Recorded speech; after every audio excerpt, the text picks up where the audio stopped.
So let's say we were doing geoengineering because we wanted to make the weather a little bit better.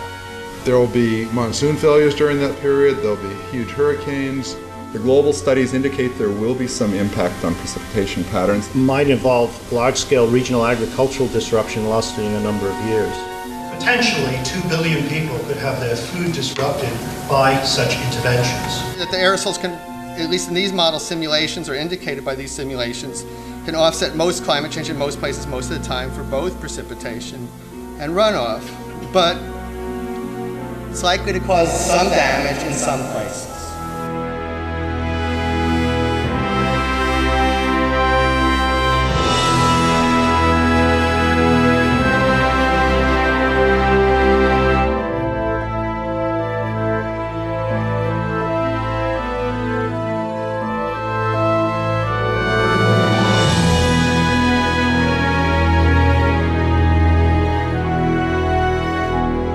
When I grow up, I want to be either an artist or a teacher.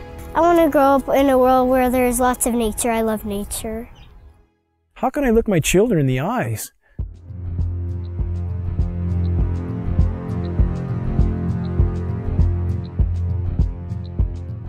and not try to shed the light on this issue, knowing every breath they take is laden with these metals? I have been forced to conclude that there is no greater or no more immediate threat to anything that lives and breathes than the global geoengineering programs short of nuclear catastrophe. Geoengineering is defined as the artificial modification of the Earth's climate. Geoengineers are proposing spraying 10 to 20 million tons of toxic aluminum and other substances into our sky for the stated goal of cooling our planet. So let me distinguish these two different kinds of geoengineering as clearly as I can. So the first one is we call solar radiation management, and that's the idea that you could put mostly reflective particles or other means to make the Earth whiter, effectively to increase the Earth's reflectivity, reducing the amount of heat that's absorbed by the sun, and therefore exerting some overall cooling tendency on the Earth. I think, though, the initial results of climate models indicate that reflection of sunlight away from the Earth can offset most climate change in most places most of the time. But it will damage some places. We've mostly thought about sulfur, and nevertheless, there might be some good reasons to think about alumina. It turns out, first of all, there's been a lot of work on the environmental consequences of alumina in the stratosphere. There's a bunch of papers going back to the 70s that look at the radiative and ozone-destroying properties of alumina in the stratosphere, and those make you think it might be useful. Do this in just a jet in a very simple way. Make high-quality alumina particles just by spraying alumina vapor out, which oxidizes. So it's certainly, in principle, possible to do that. Since we released What in the World Are They Spraying?, hundreds of people from around the world have began taking rain tests. What they're finding is what many are calling the chemtrail geoengineering footprint of aluminum, barium, and strontium. We're finding this well-thought footprint internationally, all over the world, wherever they take samples and get a chemical analysis of rain and snow water. This is quite common.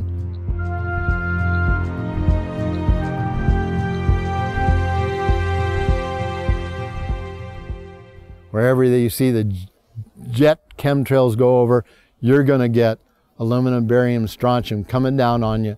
Why would we not believe it's happening when what we see in the sky matches exactly the expressed goal of numerous geoengineering patents, about 160 or more? Why would we not believe this is happening when every element showing up in the rain tests are the primary elements named in those geoengineering patents? Why would we not believe this is happening when we have escalating levels in very short time frames, as short as 5 years? We see rain levels of aluminum, for example, escalating as much as 50,000%. California air quality studies do not show these metals migrating from China.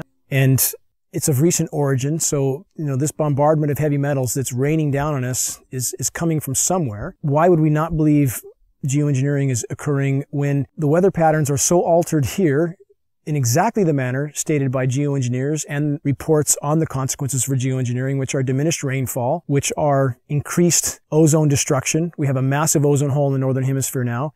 Should aluminum be in the soil in the rain? And yes, it should be in the soil. It's naturally there. Always was there. And should it be in the rain? Well, absolutely not. But the standard reply has been your samples are contaminated But since we are getting samples now that show 0 aluminum, and we're getting lots of barium and strontium and 0 aluminum, so that just proves that if there was dirt in our samples of some sort, dust blown up from the ground, we should get some aluminum in some detectable quantity. The primary ingredients in geoengineering are specifically the oxides of metals, including aluminum oxide.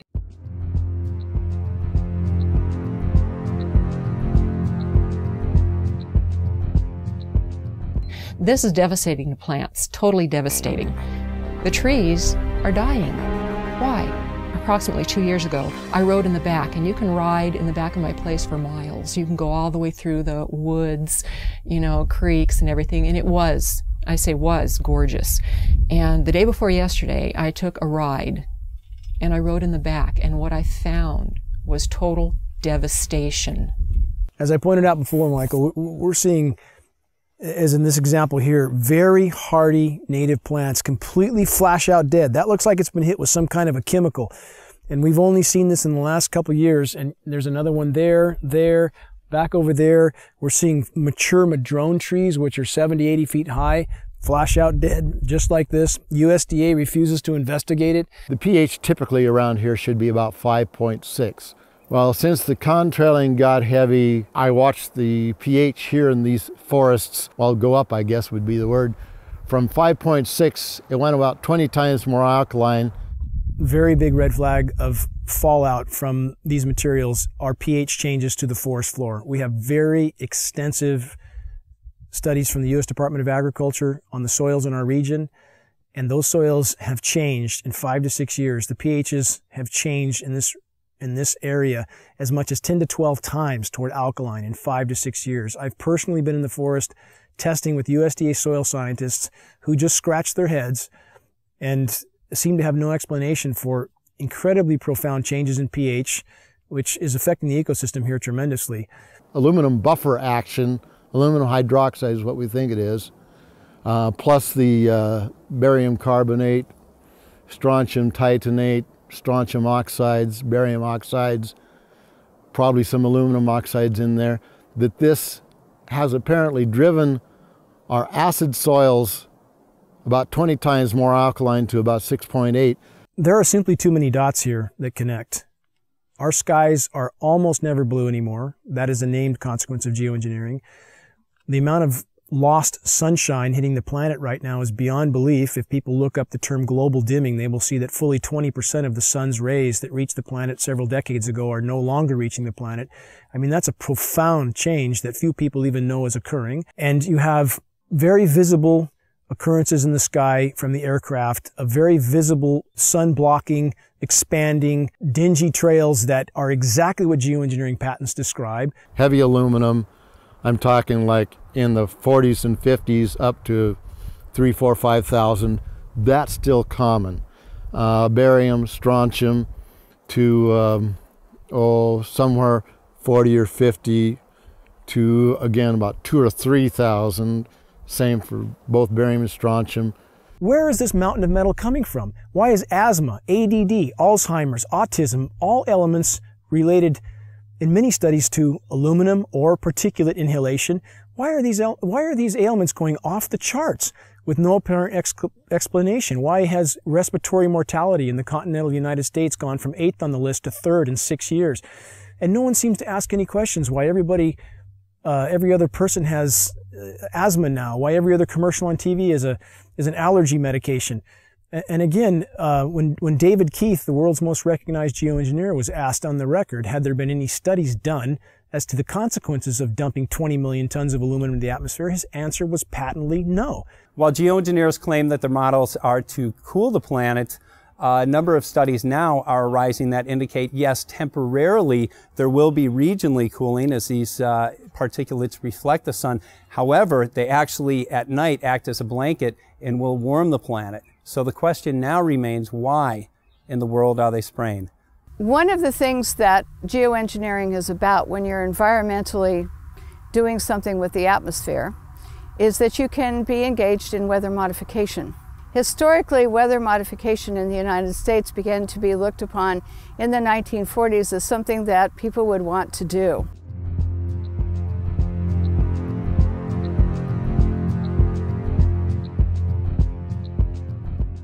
And so they started looking at making it enhancing snow, enhancing rain. They started looking at hurricane control. There was a whole bunch of projects in the 40s that started.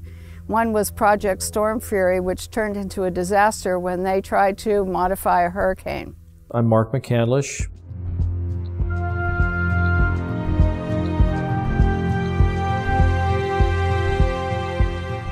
And for the better part of 30 years, I worked in the aerospace and defense industry. Had a secret clearance twice during my career. Some of the technology that I saw or participated in the creation of tends to play a role in some of the things that are used to control the weather. The very distribution process is being employed in the aerosol campaign, manipulating the weather, crops, taking over the food production or controlling the food production. The military applications, the process evolved when they realized in the 1800s that you can put things into the environment that will influence the uptake of moisture and where it drops out of the atmosphere again.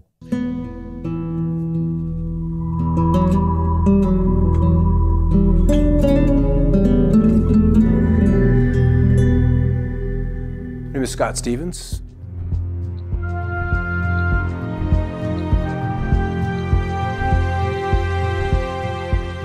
I was a television weatherman for 20 years. These chemtrails are absolutely required to impact whatever weather event they were designing. And the trails were an absolute necessary ingredient for them to achieve their weather modification goals. So we're finding the aerosols, the metal particulates, all of those can be used and leveraged to create weather events that are several standard deviations or outside what would be typically normal. When the geoengineering really got underway with the Russians in the mid-70s, we ended up with snow in Miami. We ended up with frost deep into Mexico.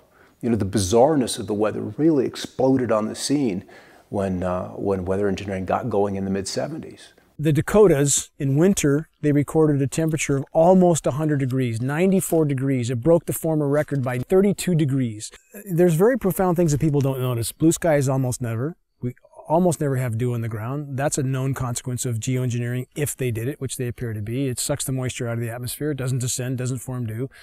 We have massive temperature disruptions. People are starting to wonder, why is it 80 degrees one day and then snowing the next day at 50 degrees or 45 degrees and then back up to 80 the day after that? When you push and pull the climate with these manipulation programs, of which there's a mountain of data to corroborate their existence, then you start to have massive fluctuations in the system.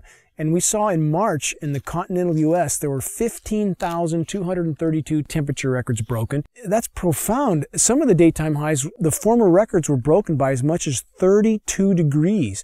Don't people wonder what in the world is going on? Whether they want to make it snow at 45, 46, 47 degrees. I remember when 38, 39 was a big deal. Those kind of snowfalls in the upper 30s. And now that's been pushed into the 40s. There's a patent called ice nucleation for weather modification. This is a patent from NASA. It can be found online in its full form. This patent is for the creation of artificial snowstorms from what would have been rainstorms. However preposterous this sounds to people, if they look up Chinese create snowstorms, they will find a long list of articles where the Chinese Bureau of Weather Modification openly admitted that they were creating snowstorms until they did $1 billion worth of damage in Beijing. So my question would be, if the Chinese can do this, and NASA has a patent for the same purpose, why would we believe snow events here are natural when it's snowing now regularly at 45 degrees, sometimes 50 degrees, heavy, wet, concrete snow that's full of aluminum, full of barium, full of strontium? Consider the ice pack in their first aid kit that can sit dormant at room temperature for decades until the chemicals are mixed together, at which time it creates ice. As an on-air meteorologist, I had a responsibility to my audience. There were storms that were not behaving as they were modeled or they historically would have responded. If you can control where moisture is collected and where it's dropped, so to speak, in the form of rain or any other kind of precipitation, then you can really, you can do everything. You can steer the weather system. If you want to be able to manipulate the weather, one of the things we know about the materials that are being used in the aerosols, we've seen everything from aluminum oxide, barium salts, strontium, copper sulfate, potassium iodide, a number of different kinds of things, each of which have different levels of reactivity with the moisture in the air. Some, like aluminum oxide, tends to sequester the moisture. The aluminum oxide nanoparticles, which are microscopically fine and uniform in size, attract the humidity, the moisture in the air, and it basically forms like a nucleation process where the moisture condenses on these particles. With cloud seeding, the cooling will be achieved by making clouds reflect a bit more sunlight back to space than they would otherwise, and less sunlight reaching the surface would tend to cool the planet. These aerosol particles act as something called cloud condensation nuclei, and these are sites where these particles act as sites where cloud drops can form. Well, the one thing that we know has happened is because these are nanoparticles and they float like mad with a little bit of moisture added to them, they go over the Continental Divide and they dump all of California's rain into the Mississippi Valley, which is the reason they're having floods and tornadoes and fierce storms and odd weather back east.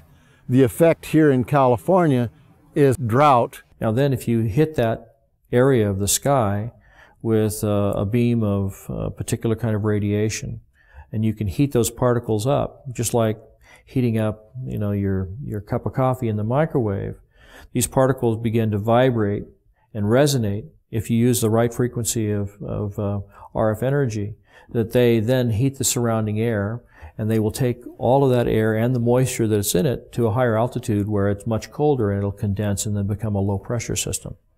Well, there's a couple of locations where they tend to be very interested in leaving their trails. The big one and the surprising one for me is under areas of high pressure, where you would expect to see the blue skies, the dry conditions. Those are prime targets for trailing. A couple of reasons. High pressure is stable. It's relatively still.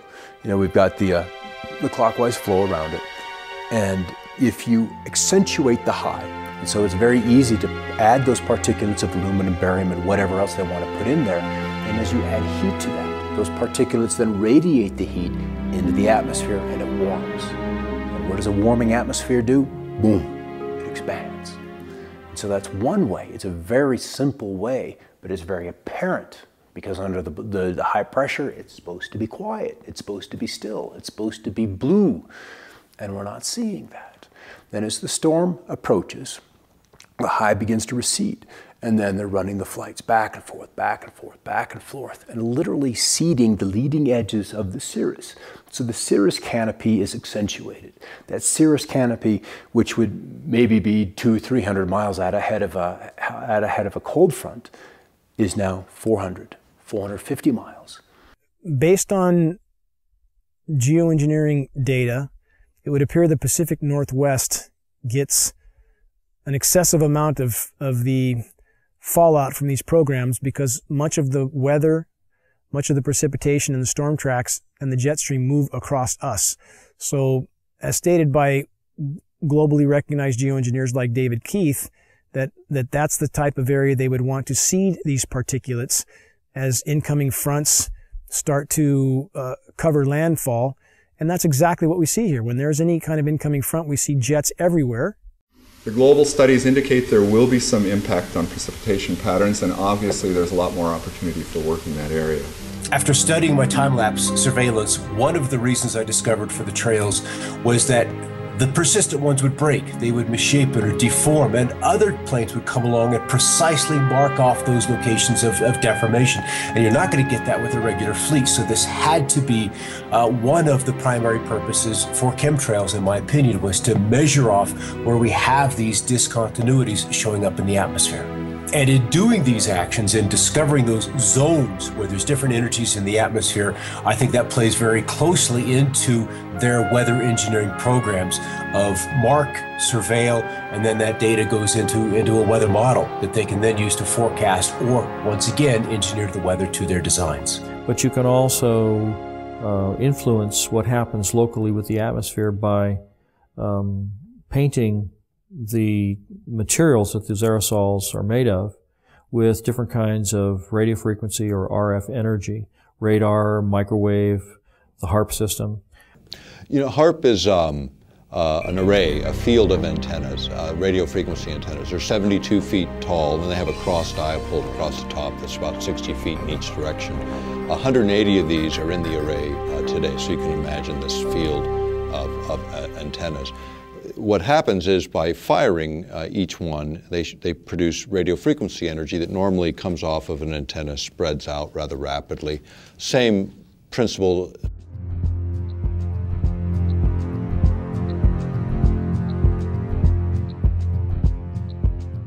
Principles in physics would be like a flashlight shining on a wall. You know, you start with a narrow beam, and by the time you hit the wall, you've got a wide beam. The idea with H.A.A.R.P is to get it to focus or concentrate that radio frequency energy so it doesn't spread out, so you can hold it tighter together and then manipulate it in very specific ways. Weather control is a broad topic, so there's lots of ways to control and manipulate weather. H.A.A.R.P is one of them, because you also have private sector companies getting into this business of weather modification. In the case of H.A.A.R.P, do you need, people always ask me, do you need particulates dispersed in the atmosphere to make more effective? You actually don't. Would it make things more possible? Could you enhance certain effects? Probably so. Could you control energy distributions more efficiently? Probably so, because you're putting in conductors, or you're putting in reflectors, you're putting in particulate material. If you've ever experienced a hailstorm and you've picked up one of the hailstones and you slice it open with a razor blade, you'll see that it's layer upon layer upon layer of ice. Now, hail is usually formed where you have a low pressure system where there's a tremendous updraft of air. When the air gets warmed up by the sunlight ahead of the storm, the air rises, it takes the moisture that's in the air up to a higher altitude where it's much colder. The moisture begins to condense into water droplets, but the updraft is so powerful that the water is carried to extreme altitudes where it freezes. And it begins to fall, and as it falls, it starts to be caught up in the updraft again, so it's circulated up into the air again, and so each time it's lofted up into the atmosphere, more of the moisture that is condensing on the outside of this nuclei of ice begins to form another layer, and each time it's caught back in the updraft, it goes up again and it gets another layer of ice. And so if you have a system like H.A.A.R.P working in conjunction with aerosols, chemtrails that are spraying in the air, you can actually create updrafts that are so powerful that you can have these hailstone circulation patterns going over and over again, where you get hailstones the size of baseballs or even softballs.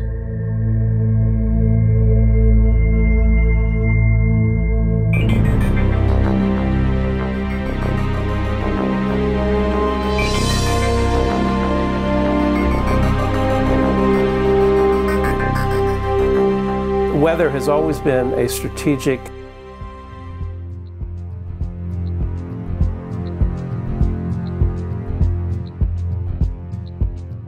desire to control by the generals, whether it was Napoleon marching towards Moscow, or Hitler in his Russian campaign, or our own Pacific Fleet trying to understand typhoons and use them for our strategic advantage. War and weather are very closely connected. And they've been connected ever since about 1812 or so, maybe earlier than that. Hannibal had to face the snows in the Alps. And so there's a long history of weather and warfare interactions. Environmental manipulation is like the ultimate method of covert warfare, because you can literally shut down food production. You can create a situation where the people within a country revolt against their own government, and you're invited in to mop up the mess. The issue of owning the weather by 2025, it's just a military publication. We've quoted it as far back as, I think, 94, 95 even. But you go back to these earlier reports and you look at sort of what was the objective, and the objective is exactly that: control the battlefield environment. Environmental factors give you an absolute advantage. If you can weaken your adversary before you have to fire the first bullet, maybe you even win the war. Whether it's incredibly historic sandstorms when we're invading Iraq, or you want to drought out or flood out a dictator that you're not happy with, or obscure a beach when there's a landing, or if you just want to make money on the futures market. Owning the weather by 2025, using the weather as a force multiplier. And this kind of goes back to what I was saying before about if you can control where a weather system goes and how much or how severe the weather system is, then you can do other things like you may have heard more recently that many of the aircraft that we've been developing are what they call all-weather capable, which means that they can fly in any kind of weather. They can shoot and target the enemy under really nasty weather circumstances. And these are all things that you can use to your advantage if you happen to be controlling the weather also, because you can have a terrible storm front come in and make it difficult, if not impossible, for the enemy to operate on the ground or to fly their aircraft if they don't have aircraft that are as sophisticated as the ones that you have. And so by creating or using the weather as a force multiplier, as the title implies, that you can achieve an advantage over an enemy force that gives you the upper hand. One of the ideals of the Air Force is to have this all-weather Air Force, or to have their pilots coming back safely and using the weather as a salient against the enemy and clearing out their own airports from, say, from ice fogs or from bad weather. And so if the idea here is that if we can fly and they can't, that's a great military advantage. There was also research studies on hurricanes that the scientists were truly curious about the behavior of hurricanes, but their military patrons were very interested in how to steer them or direct them in certain ways, almost as a guided weapon. This jet stream that's moving across, and it shoots 50 miles north and then 75 miles east and then drops back south again and then kind of goes on its way. And they attributed that little dog leg in the jet stream in Alaska to swinging storm systems out of central Texas into central Florida, where they deposited a couple of tornadoes in the middle of Orlando that were like really rare to see in that part of the country. And so people remember that event and they remember that situation. But it'd be a good example of a very small change in Alaska in terms of a jet stream and what kind of a lower 48 effect that would have. And that's again where weather modification, small input in one place can have tremendous change and unexpected outcome in another. You can create weather systems that are so severe they culminate in battlefield denial, where the enemy is not able to use the roads or the bridges or get through the environment because the weather is so severe. And you can use the weather to destroy his crops, deny him a food source, destabilize his population because people get hungry. When they're hungry, they get angry and nasty and they don't like what's happening. So there are lots of different things that you can do with the materials. It's all how you use them in the environment, how you apply it. One of the biggest concerns of early cloud seeding, weather control activities by the General Electric Corporation came from their lawyers, who thought that the corporation was totally vulnerable to lawsuits, because if they started to make fair or foul weather, the people down below in Massachusetts or downwind of Schenectady could institute massive lawsuits that could put GE out of business. So the first response to weather control from their in-house lawyers was to shut it down, was to give the project to the military and ask them to do it, with the GE lawyers only being the consultants on the project. So they were allowed to suggest and design certain activities, but they weren't allowed to touch anything or throw anything out of the plane. The United States government during the Vietnam War perfected weather modification techniques, and also they perfected releasing toxic chemicals like Agent Orange over many areas to defoliate land, trees, grasslands, and other areas.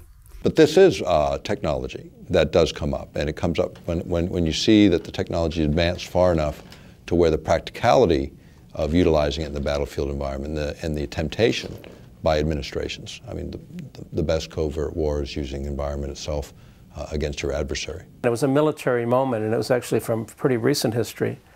And this was the U.S. military thinking that they might be able to control the monsoon over Vietnam during that conflict. And so only a handful of top-level military advisors and the president were informed that they were going to try to make it rain over the Ho Chi Minh Trail and try to have some military advantage by doing this kind of intervention. When you start talking about manipulating the environment, we have treaties that go back to the mid-70s that forbid this, number one, as weapons of war. So the perfection of weather modification took place, but it became apparent that using weather modification for wartime purposes was not acceptable to the United States government and other nations of the world. So therefore, the NMOD Treaty came into being and was signed by the United States government after passing Congress. The reason it was signed and implemented was because it would ban warfare, weather modification techniques and use during times of war. Almost all of our treaties that we've signed, including the non-proliferation, counter-proliferation treaties, chemical treaties, the ones that were signed recently, last few years, back maybe a decade now, I guess time goes. But they had domestic exemptions, and so does the environmental treaty, where you can do whatever you want in your own territorial boundaries. I mean, you start manipulating weather in one part of the planet, it doesn't look on the ground and say, oh yeah, wait, this is the boundary of a political boundary.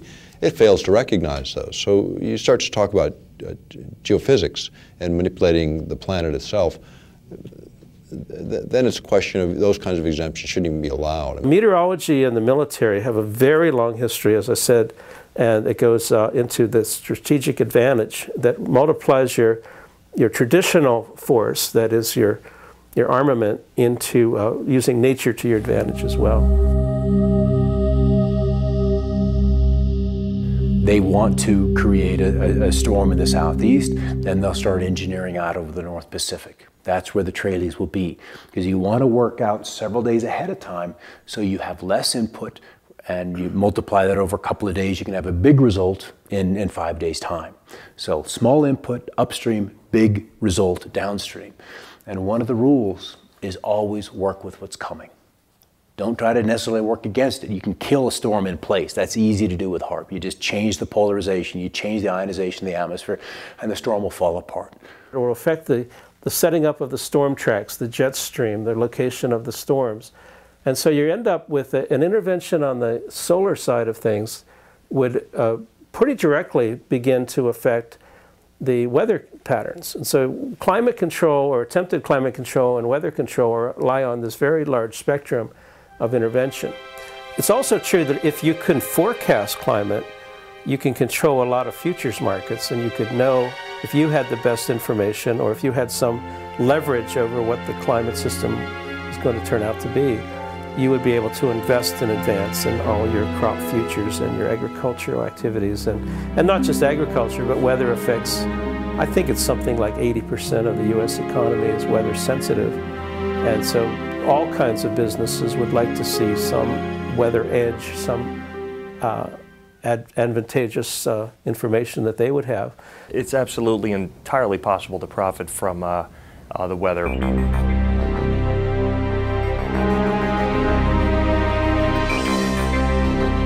My name is Michael Agney. I'm an independent trader.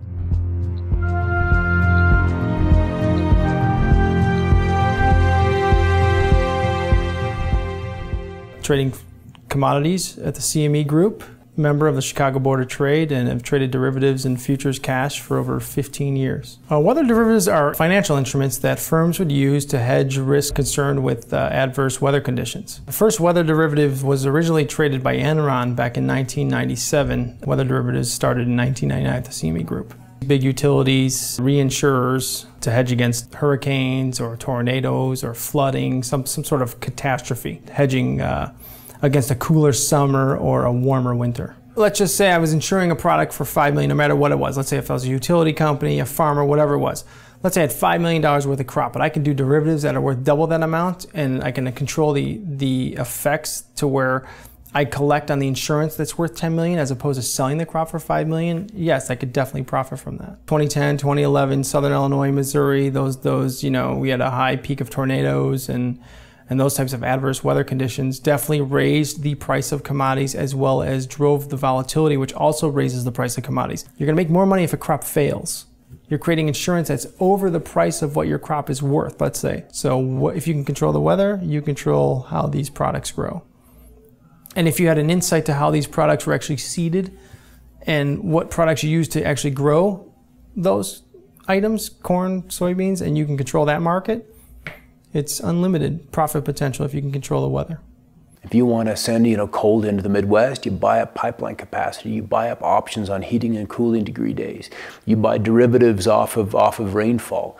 There are mechanisms that you can make hundreds of billions of dollars annually and defray a huge chunk of the cost of this just on the Chicago Mercantile Exchange, playing with derivatives in the weather market. Weather derivatives are basically, you're betting that there's going to be a weather disaster, and you're betting that it's going to occur within a particular time frame in a particular location, and then, the money that you put up basically is like a bet. It's like a wager, saying that this incident's going to happen here, and then when it does happen, there's a big payoff.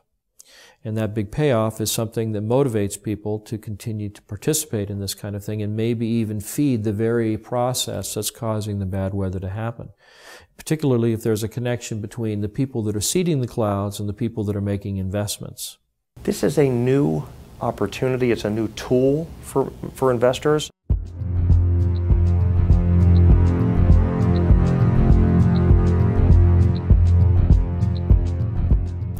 Even if someone has no interest in, going on the offensive side and buying things, it definitely behooves them to be aware of what's going on out there. The extreme weather is here, and it's not going to reverse itself. The weather event has to be severe.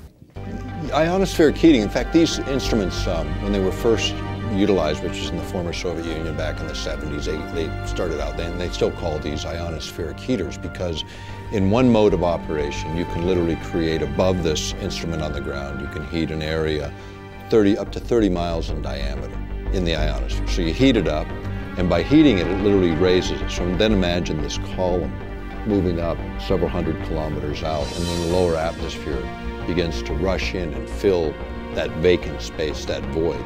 And as a result, you're altering pressure systems for quite a distance, which of course alters the weather. You're also able, if a jet stream is coming in the air, you're able to alter its course. And if you alter a jet stream, even a small amount, then the swing factor on the other end, you can move it so you're moving storms, say, out of the Midwest onto the East Coast, or this kind of thing, by just swinging it high in terms of its flow and getting it redirected. Okay, so now if we look at precipitation, much has been made of this issue of damage from precipitation. Which the particulates that these trails have introduced into the sky are, let's just say the storms can develop more violently, more quickly, in places that are not necessarily as where you would expect them to be. And so we see more flooding, we see more intense droughts, we see rainfall rates of 1 to 2¼ inches an hour that are just bizarre, and sometimes even rainfall, 1 inch and 1/4 a minute is just unheard of. And so you have an area that's already been heated by the sun's rays, and then you have the aerosol drift in over that area, and it's reflecting both ways. It's reflecting the heat of the sun back out, but it's also trapping the heat that's already been created there by the sunlight. So it will actually create more heat and trap heat inside and closer to the atmosphere. It can actually exacerbate global warming problems. And if you become more aware of what's happening, where the global commodities are, what extreme weather events, you're one step ahead of them.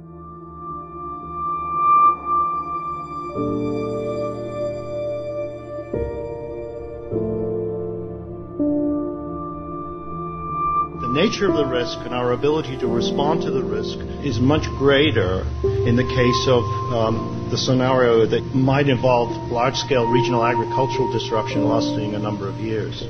So the agenda was drought.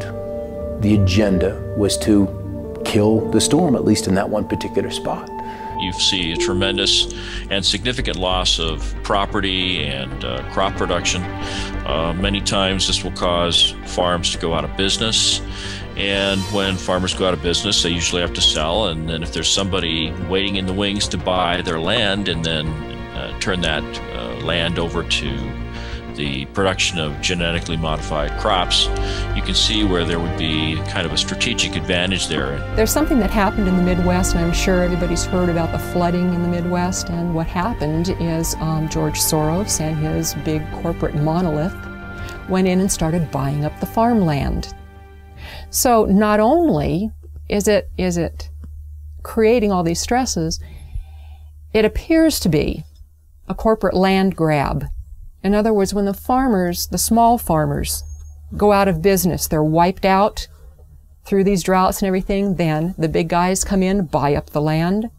And if you think of Western history, there's a lot of it concerning water rights and even water wars.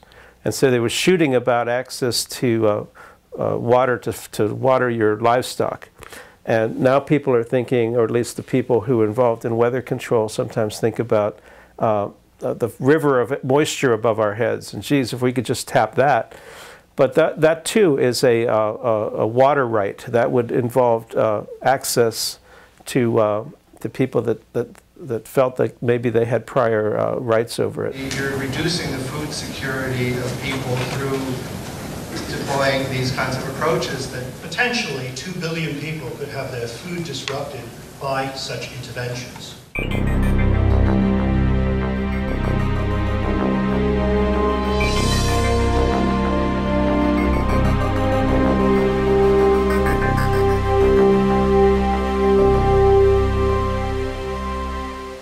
I've been an organic farmer my entire life.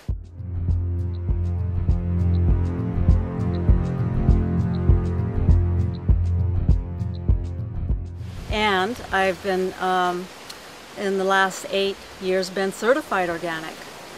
And so I've been growing food in a way that feels healthy, where I have the most energy. And now it's not so healthy.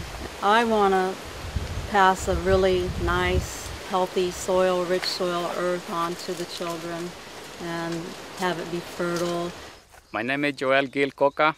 I've been farming in this land for about 5 years.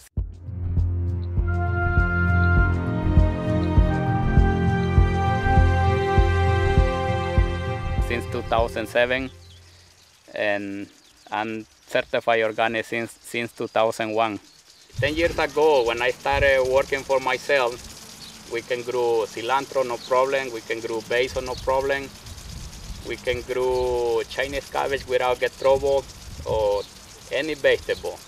But 10 years after, 5 years after, that everything started declining. Could you add something to the environment that affect a large population? The answer is absolutely yes. I started seeing chemtrails being laid overhead more frequently and noticing the change in the crop production. What we see in our area, anytime there's convective clouds, anytime there's a large cumulus cloud forming and beginning to rise, we hear aircraft in the vicinity, we see them actually flying over these convecting clouds, and then in a very short time, before those clouds generally will drop any precipitation, we'll see the entire cloud more or less dissolve into what looks like a massive smoke bank. If you can control the weather, then you can control where the rain falls or where it doesn't fall. And if you can do that, then you can control whose crops survive and whose crops thrive. And if you happen to be favoring a corporation or a group of corporations that are flooding the market with genetically modified crops, you can see how manipulating the weather can actually change the market share that one or more corporations have. And there's lots of different ways that you can do it. You can do it by denying precipitation or by giving too much. You can cause, unusually large hailstones to come out of the sky and completely obliterate a crop of corn. There's lots of different ways that you can do it. Tornadoes rip up an entire town, like Joplin, Missouri, I think it was. If you look back at the tapes of those weather systems and you look 5 days prior to that, you'll see that in those days preceding those events, there was all kinds of aerosols being sprayed all along the California coastline, where the moisture for those storms came from, where those storm systems originated. You know, it's insidious when you think about it. Well, Mike, I've seen since the chemtrails have come, there's a direct correlation with the way the food doesn't look as healthy and vibrant, and less of it, and that concerns me. And of course, all crop losses are related to weather modification problems, either climate, worldwide weather, or local weather, which is called microclimates. And these microclimates definitely determine what crop grows where and in which community. And so therefore, without stable microclimates, we cannot produce as much food for the rest of the world and ourselves as when we have a more stable microclimates, not only in the United States, but in other countries as well. We fertilize it really good, and they still have a lot of trouble to produce. And I think this is not fun because we're losing a lot of money put them into this kind of production. In 2008, 2009, 3 times I lost my complete planting of Chinese cabbage.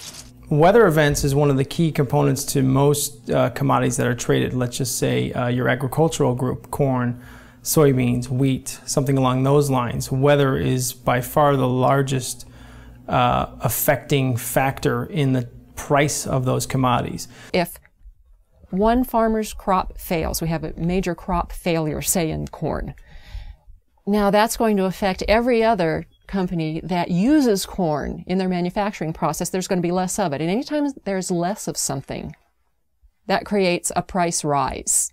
Demand rises, okay, because there isn't any of it. There's only one thing. You've got 5 people that want it, so they're going to pay more money for it. The companies know that, so they're going to hike the prices up anyway. The consumer actually sees the big brunt end of the higher costs in the commodity due to the adverse weather condition. Obviously, the consumer will pay that price. I've noticed that the rainfall is less predictable, and then when it does rain, it does rain periods of time that's more like longer periods. So not only do we have the pollution, not only do we have stunted growth, but we also have changes in weather. And it's been severe changes in weather all across the globe. I don't have a clue how bad they are, but I know they are affecting already in certain plants, like basil, cilantro, and sometimes the broccoli get too much fungus.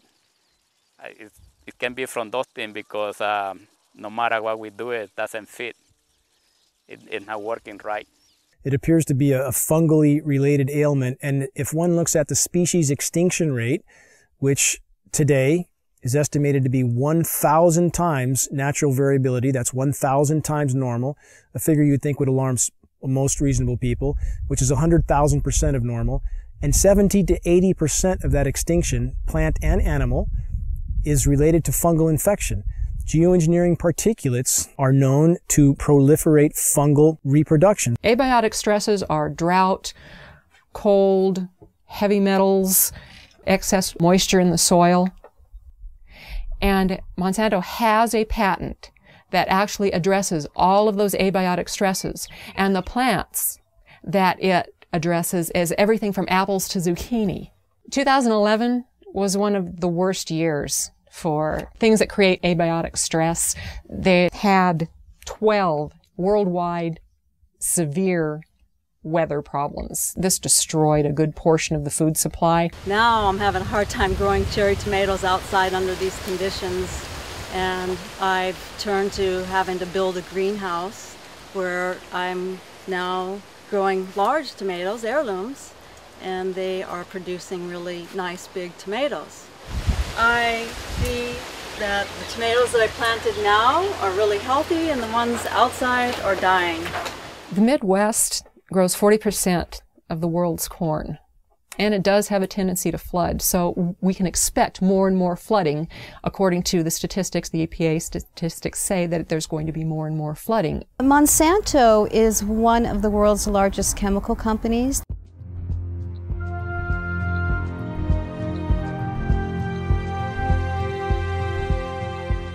They also own 90% of these seed companies in the world right now, and they are the largest company putting out genetically modified seeds. So what does Monsanto do? Corn is the lead-in because corn is in just about everything.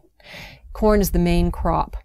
And Monsanto leads in with corn products before it does anything else. So what we have is Monsanto leading in with a drought-resistant corn and an abiotic stress-resistant corn. The drought and the flooding, it's all the same patent. Monsanto has a patent for abiotic stress. Abiotic stress is the drought, it's the flooding, it's the excess soil, it's anything that's going to stress a plant. GMO is genetically modified organism, and it's also called GE, genetic engineering. Well, the history of farming has been a farmer will plant a seed into the ground. There will be nutrients in the ground that will enable that plant to grow. And then at the end of the growing season, they will take some of the seeds and they will save them for next year, and they'll grow their next crop. But what is going on with the genetically modified seeds is they're what's called terminator seeds. A terminator seed will not produce other seeds.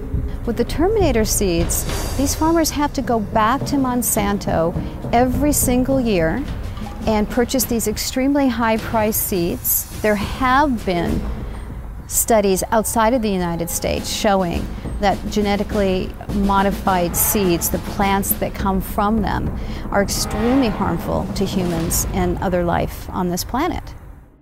When I started farming, I produced 100% my crops, but in the last 4 years, I've been declined to 50–75% if I talk into lettuce crop, because I've been lost everything. And that's why I start moving all different crops so I can cover the loss. Well, my food production has declined at least by 60% in the last, 10 years. I've noticed banana stalks are smaller, and certainly the tomatoes, I'm hardly getting any. I used to get bushels of tomatoes, and now I can barely get a bowl. My concern, it can be, it's possible if we're going to run out of business if they continue doing that. They really need to stop it doing. That's all I believe, because we cannot change the system, the mother nature. We have to keep going the way it is. It's not possible. On the other hand, heat stress is going to be one of the things, or thought to be one of the things, that might limit production of crops throughout the tropics. And so there are some questions of trade-offs of, if you think you're going to benefit many people and harm some people, how do you deal with this issue of equity, and what are the options for dealing with that? A really interesting thing that I found is that the EPA has concluded that incidents of heat stress, drought, flooding, cold, any type of abiotic stress is on the increase. And loss due to that is going to double by 2030. Then you put yourself up as the solution. So when all of this weather comes and wipes you out, or you have a drought problem, oh, drought, we've got the seed for you. Here's our drought-tolerant corn just for you, and it'll solve your problems. Oh, by the way, you have to sign this agreement, this 40-page agreement, so that when you go ahead and plant these seeds, you now belong to Monsanto. The weather disasters seem to be directly correlated to an increase in Monsanto sales. So there will be the have and the have-nots. And one of the things that's being discussed under global geoengineering is which countries will be the haves and which countries will be the have-nots when that type of climate remediation is undertaken by many people at a certain level, mostly private corporations funded by the U.S. government, they are hoping. The fact that it's cheap isn't necessarily a good thing at all, as I'll come to in a second. The fact that it's cheap is part of the hard problem of governance. The fact that it's cheap means any small state or even conceivably individuals could do this, and that is a very dangerous thing. There's only probably under $10 million per year, and maybe far less than that, being spent on geoengineering research. It's a mix of a handful of government grants and some private money, including support from Bill Gates. Bill Gates invests in geoengineering. Geoengineering destroys crops. Monsanto supplies the seeds to replace those crops. Bill Gates invests in Monsanto. So Bill Gates makes a ton of money, Monsanto makes a ton of money, and the small farmer gets squashed. Corn prices go higher because of a severe drought in this country. You know, where 41% of the country, or the world's supply of corn comes from. So corn prices are higher, the farmer has more money, so what does he do? He buys fertilizers, which drives up the mosaic stock, or he could purchase genetically modified seeds from Monsanto.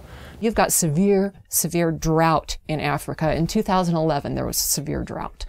This is causing nothing but death. It's causing starvation, it's causing malnutrition, it's causing a severe water shortage. How do you grow anything without water?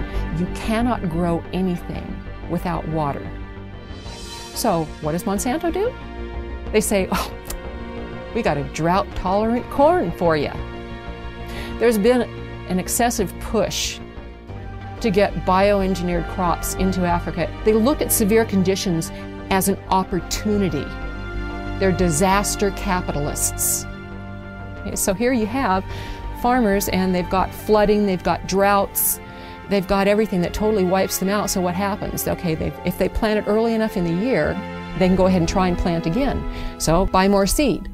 Okay, buy Monsanto seed. So they're just raking up on that end of it. Okay, so if you can create enough weather manipulation, you can shorten growing seasons, you can create enough of that disaster, and you've got the seed supply, they've got to come to you.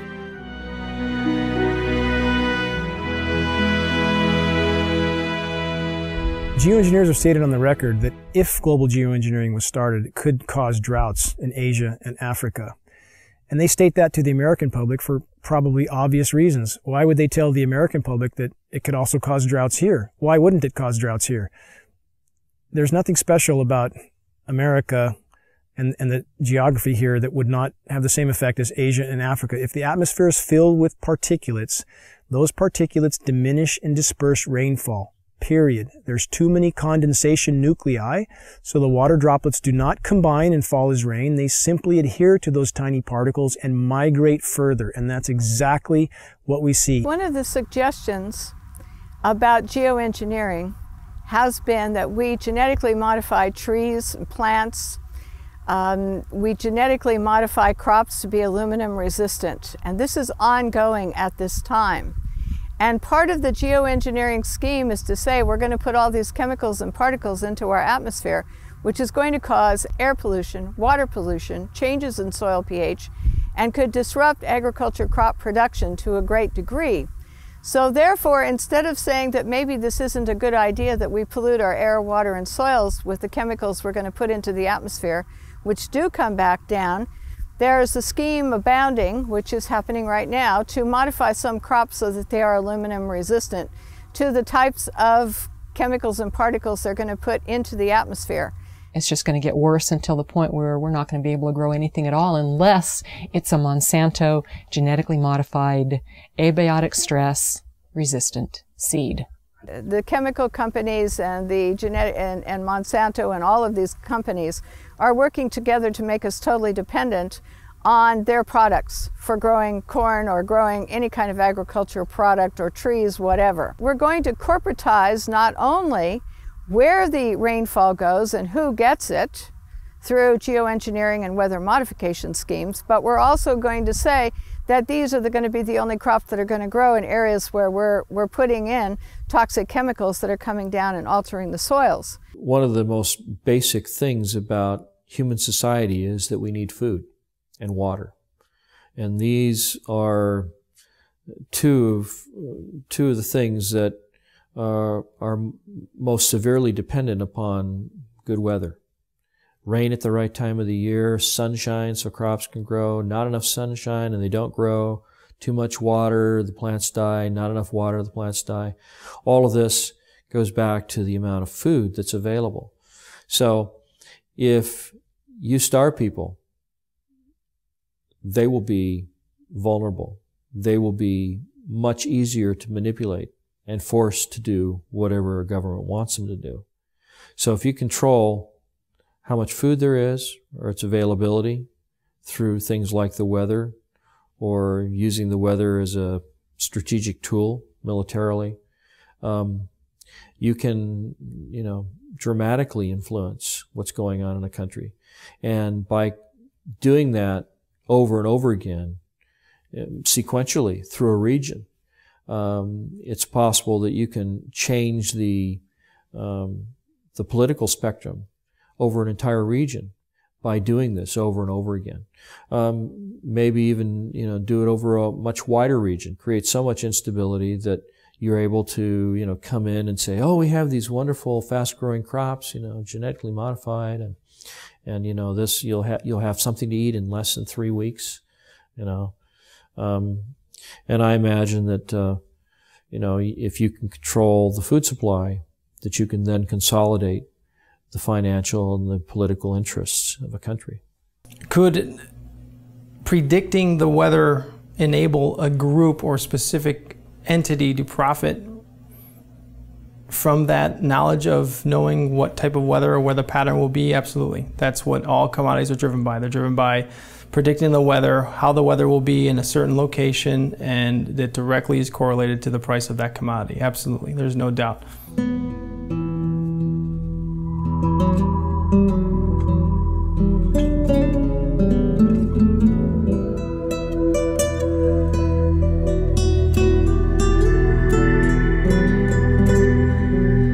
While there are a number of agendas associated with these damaging programs, one thing's for sure: they can be used to control our weather and thus corporatize every natural system on the planet. This enables certain individuals to consolidate an enormous amount of both monetary and political power into the hands of a few at the expense of every living thing on the planet. Just by definition, the geoengineering programs are a direct assault on the most elemental aspects of nature. What we're doing when we modify the weather is we're changing the world's climate and we're changing the microclimates, and we are doing it.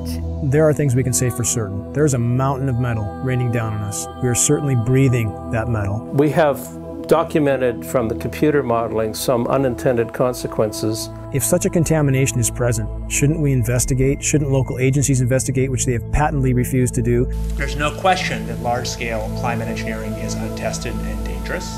I would disagree quite strongly that it is doesn't exist. I think that the capacity to do it in engineering terms most certainly exists, and that's part of the reason we have to think seriously about how we manage that. We are breathing a mountain of metal, and that can't be denied. If geoengineering continues and the weather manipulation continues and genetic modification continues overtaking, we're going to lose our ability to grow good, nutritious food. We are going to lose our ability to thrive. I personally consider this ongoing toxic dumping into our atmosphere to be, along with nuclear radiation, the most dangerous threats to our health and to our environment. We've seen UV scales go off the charts, which are a known consequence of geoengineering, ozone destruction. We've seen rainfall patterns disrupted in ways that meteorologists don't seem to be able to explain or predict. The challenge that all of these weathermen face, all of them, whether they're aware of it or not, sooner or later they will be aware of it. And I went through a period after the epiphany of, how did I not see this sooner? How? I mean, seriously, I'm supposed to do this for a living. How did I not see this? We seem to have lost our moral fiber and our ethical compass when we talk about that we all should live within an experiment that somebody else is conducting. If you knew or could predict the weather at any given time, in any given area, then you control the fate of mankind and what they pay for everything. Washington is not responsive to the average person. It's responsive to commercial interests who can spend millions on campaigns now without restriction, who literally drive the policy making in Washington, D.C. I guess I'm under the belief that you can't control the weather. I hope someday we could control the weather. Power becomes an addictive thing. We're taking what the Creator has created, usurping His authority, and bringing it under the authority of corporations. I'm worried that one person or one group would try to have that much leverage over the whole planet. I don't believe that anybody has the right to play God, especially when they're putting particles and chemicals into the atmosphere, which there's unintended and consequences that are known. We don't know it all. We cannot assume the role of creator without dire consequences. This is not a good idea, and this is not a reason to take and do a test. The atmosphere and the earth belong to all of us. It provides the food we eat, the air we breathe, the water we drink, and no one should have the right to own it. The biosphere is at risk from top to bottom. Though you have climate scientists calling for emergency geoengineering due to events like methane mass expulsion, which appears to be occurring in the Arctic. It would have a significant impact on the way that we operate. Notice it also has enormous political, social, and economic implications.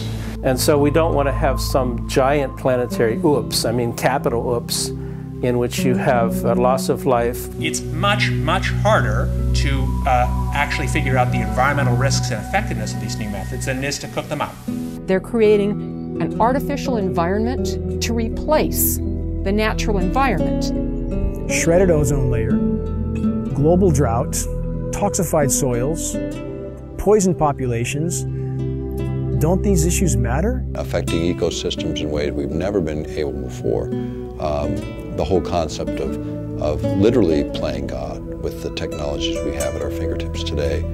And however the climate changes, wouldn't we be better to let the planet react on its own instead of trying to play God? It doesn't have any benefits to society at all. It doesn't benefit the plant, it doesn't benefit the farmer, it doesn't benefit the environment. It's all about money, and weather is another form of commoditizing, a way the Central Command Group can commoditize another form of our life. The EPA has stated that there is going to be more weather, and they're attesting it to climate change. Well, I agree.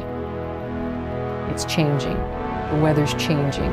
Now, the real issue is it natural or is it man-made? And if it's man-made, who's doing it? Is it the geoengineering guys? That's what I believe with geoengineering continues, that whatever changes are happening to the planet, we will exponentially worsen those changes and poison everything in the process. And indeed, with the amount of metal falling on us, that poisoning appears to have been occurring now for quite some time. Why are you spraying that stuff in our sky? It's accumulating massive amounts of wealth in very few hands, and that's what they're trying to do in all aspects of these economies. The money's not worth it. This is my future.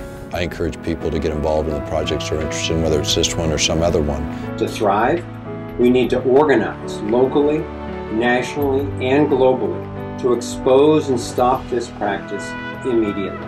Please quit free riding on our future. But do what you can do, and I think that's really the answer for all of this, is recognize that there's a network more powerful than the internet. It's a human race, and we are connected in a way that's quite powerful. The fact is, acting on what we know to be right and true, doing something about what we care about, that we can do.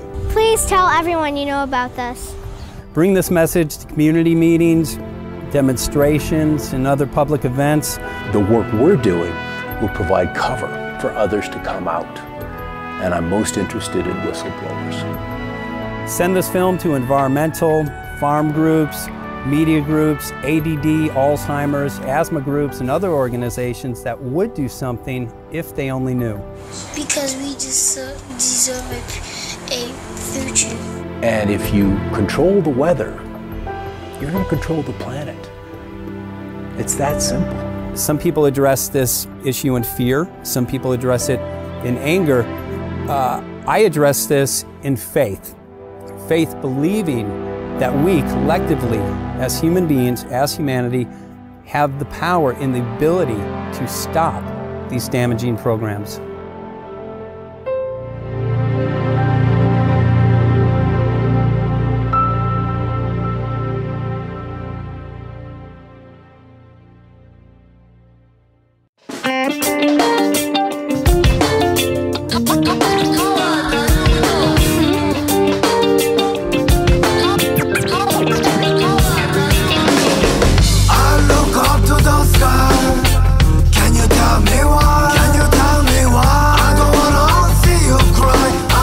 Wanna see your smile, baby. I look up to the sky.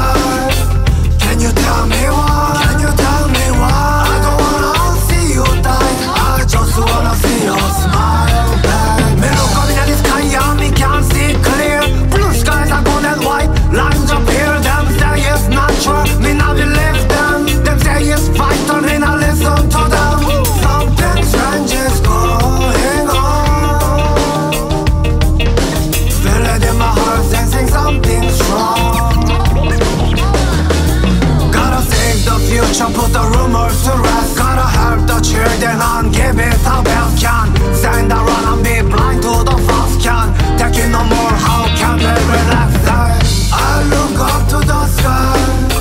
Can you tell me why? Can you tell me why? I don't wanna see you cry. I just wanna see you smile. Baby, I look up to the sky. Can you tell me why? Can you tell me why? I don't wanna see you die. I just wanna see you smile, baby. Living on earth, we must respect the earth.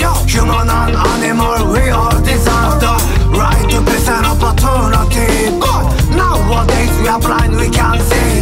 Hidden agenda, we can't surrender. Children, our future,